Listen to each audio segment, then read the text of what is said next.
बिस्मिल्लाहिर्रहमानिर्रहीम। अस्सलाम वालेकुम वरहमतुल्लाहि वबरकातुहू।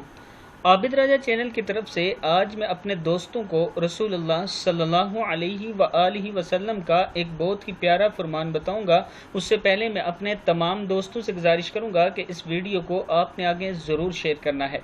तो शुरू करते हैं। बिस्मिल्लाहिर्रहमानिर्रहीम।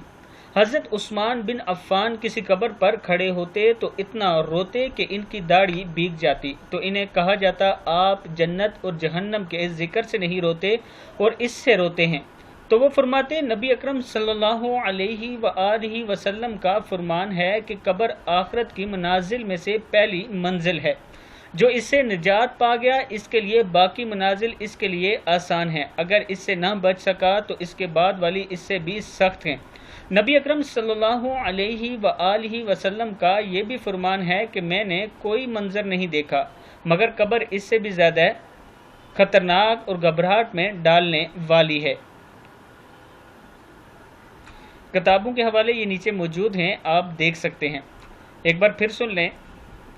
हज़रत उस्मान बिन अफ़्फ़ान किसी कब्र पर खड़े होते तो इतना रोते कि इनकी दाढ़ी भीग जाती, तो इन्हें कहा जाता आप जन्नत और जहन्नम के ज़िक्र से नहीं रोते और इससे रोते हैं।